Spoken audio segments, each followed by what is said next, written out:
Happy Tuesday morning, everybody. I am going live at a different time this week because honestly, my mom came into town over the weekend, and we have just been visiting up a storm, and I completely forgot to do the live video last night. So I am making up for it this morning.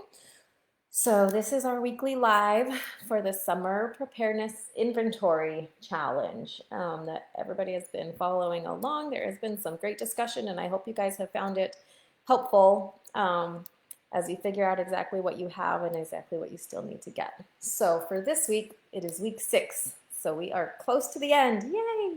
And today we're going to be talking about extras.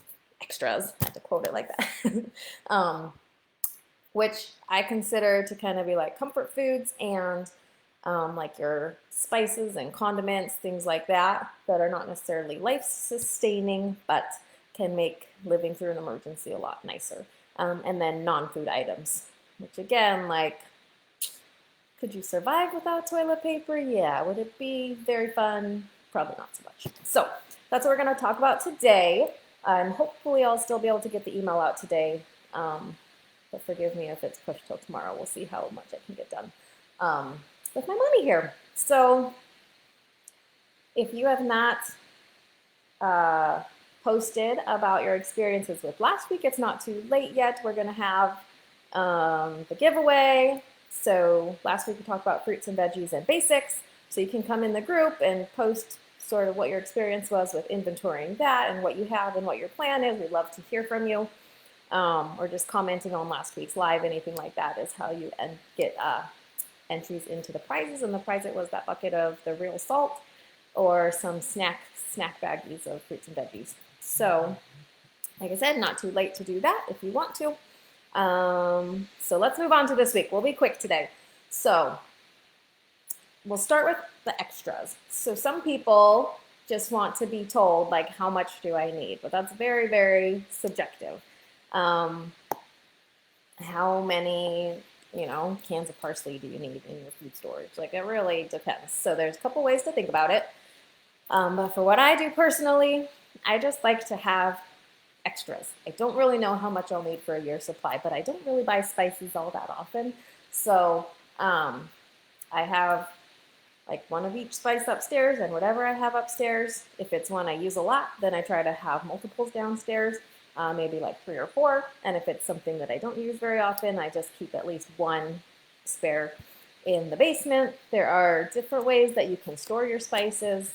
For a while, I would go to Winco and get bulk spices and put them in mason jars. And then you can actually use your food saver attachment and suck the oxygen out, and I think you get a lot longer shelf life that way. I also feel like if they're unopened, they're going to last a long time anyways. So if it's easier to just buy a couple of the cheap little bottles when they're on sale, that's also a great option.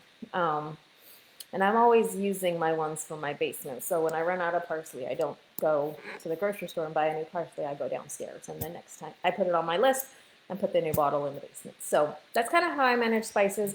And it's similar with condiments. I'll kind of do the same thing with just having spares downstairs. For me, it's not really about having a year's supply of those items. It's more about not running out and being stuck when you have like a barbecue planned and you run out of ketchup. So I like to have a couple spares, and I feel like pretty good about that. But I don't stress about how many of everything I have. And that's just me. And now maybe you want to figure out how much you need for a year's supply, and that's totally cool. You could do that. And I'll give you some tips on how to do that in a little bit. So, and then in terms of like comfort foods, so these are things like you can even make a little list of like 20 yummy treats that your family might like in an emergency that you can make out of shelf stable items. So we have a couple of awesome recipes. Like I have a hot fudge sundae cake that is all shelf stable ingredients, and it's so good. And you can have that like in an emergency. You're golden. Your kids are going to love you and not even care that you're living off your food storage. Or like Rice Krispie treats, or even just having like some box mac and cheese, just foods that feel normal, pudding, be able to make like rice pudding. Any of those things are things that are going to help your kids or yourself feel normal and have a yummy treat in an emergency. So you don't want to just be eating rice and beans and wheat. So plan some comfort foods. Like I said, make a list of maybe 10 or 20 things that you could count as a treat for an emergency, and then make sure to store this stuff for it. And it is nice to plan on things that you could do with all shelf staples. So even like rice pudding calls for milk and eggs, but if you have the powdered versions, then you'll be fine. So now let's talk about non-food items. So the best calculator, I know we've looked at, I think 3 different calculators that I have on my websites, but the best one for non-food items is actually found in the 3-month supply calculator. No, it doesn't tell you exactly how much, but it does help you calculate. So what I would do, and I kind of challenge everybody to do this week, go and take a Sharpie and write down the date, like the next time that you open something new. So a new bottle of shampoo or a new package of toilet paper, write down the date, like right on it, your toothpaste, feminine products, anything that is a consumable non-food item, soap, dog food, anything like that. Write the date on it. And then when it runs out, you can see exactly how long it took. So if you bought a 12-pack of toilet paper and it ran out in a week, which is probably how long it lasts in my house with 9 people, but then you know, okay, if I wanted to have a whole year supply of toilet paper, then I need to buy 52 12-packs, and that's what I'm going to have. So you're going to have to calculate it yourself based on how much your family uses, because I can't tell you how much toothpaste your own family is going to go through, because I have some kids who go, and it's like there's toothpaste everywhere every time they brush their teeth. And then I like to use like a tiny little dot. So it really can depend per person too. And then you have to decide, like, is your goal to have a year supply of those things, or is your goal to have, like I said with condiments, like just make sure that you don't run out. Because sometimes that's the level of preparedness that you want for your family. It's those everyday emergencies. Like we had a conditioner fiasco with our girls just the other day, because apparently every single bathroom was out of conditioner except one. And that one daughter didn't want to lend her conditioner to everybody else because she said everybody had been stealing hers already, and she saved hers and liked that kind and didn't want to share. They were all going around and just taking whatever bottle from whatever bathroom and never telling anybody. And I'm like, guys, you just need to tell me you're out of conditioner. Like, number 1, I have a bunch in the basement, and number 2, I'll just buy you some. So now they all know where the spares are, and I bought some extra spares of soap and shampoo and conditioner. So I have my food stored in the basement, and I also have spares for the girls upstairs so that we don't have to have fights over conditioner. If you have like 4 teenage girls in one house, it can get a little bit crazy with their supplies. So you decide, do you want full year supply of these items, or do you want to just make sure to have some spares? And one of the problems I feel like with just having some spares is like, okay, you run out of toilet paper, you run downstairs and grab your pack from downstairs, run it upstairs. Like if you don't have a plan and a system for keeping on replenishing that, then all of a sudden you think you have spares and you don't. So what I actually like to really do is to have some that I don't touch. Now it's different with food because you have to rotate your food. But with most non-food items, you don't really need to rotate. So I like to kind of have an area of untouchable supplies, and it doesn't have to be like the brands everyone loves. It's just like the cheap stuff that's for emergency. I like to keep that kind of separate. And then I have like a different storage area for the stuff that we use all the time that's just like, oh, we ran out and I don't want to go to the store yet. And then you can refill it from there. So that's kind of how I think of non-food items. Some of the categories, so non-food is like can sound daunting when you think of preparedness, but I don't consider this like my powerless cooking or my hardcore camping and shelter supplies. That's not this category. This is basically like your day-to-day living. So I do like personal hygiene, paper products. So one thing is paper plates and paper cups and plastic forks. You may not use those a lot on a day-to-day basis unless you're really trying not to do dishes. Sometimes that's an emergency in my house. But you probably want to have some supply on hand when water is more scarce. I would be less worried about using some trash or recyclable stuff, versus running out of water to survive. So they are very good for emergencies for that. Cleaning products.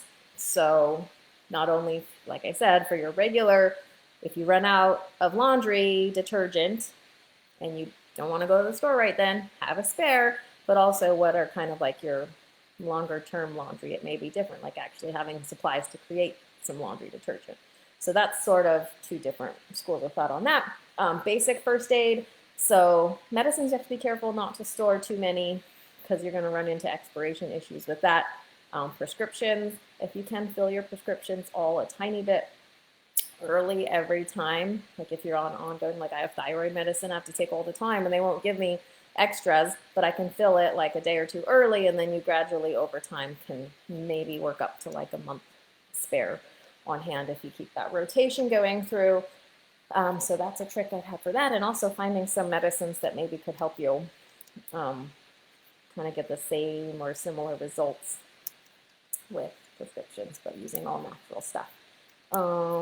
Pet products are something that we all need to consider, and they don't really fall into food calculators, but your pets are your family, then you need to feed them. So you can definitely include that in your calculator as well. So in the email, I'll send out links to, I'll try to post it in the comments here, that 3-month supply calculator. There is a sheet on there for the non-food items, and it has a calculator like what you want to have and what you already have, and then it calculates the difference. So, like I said, do your little Sharpie calculation, figure out how long, it takes to go through one roll of toilet paper or one thing of toothpaste or one bottle of shampoo, and then multiply that out. So this probably won't get done by this week. It's a work in progress. So that is your assignment for this week. I forgot to think about a price for this week.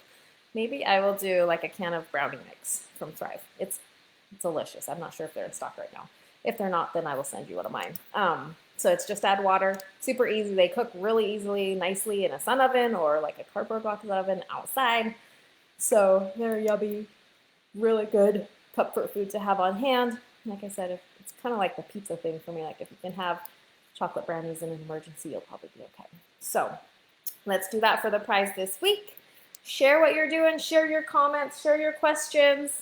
I'd love to know how much toilet paper your family goes through, because I know toilet paper is like a sticky issue, and some people just like use it a lot and just like clog the toilet with how much toilet paper. My 9-year-old did that, and other people are like folding little squares and want to only use like 2 little pieces or something, and it's like, did that even get you clean? So definitely individual, customized for your family. So that's why I really wanted to do these trainings, because it's not every topic of preparedness can just be given to you as a calculator and a checklist to cross out. Some of it you just have to figure out on your own for your family. So hopefully that was helpful. If you have any questions or comments, leave them in the video, and watch for the email coming out either later tonight or early tomorrow. Have a wonderful day, you guys. Happy Tuesday.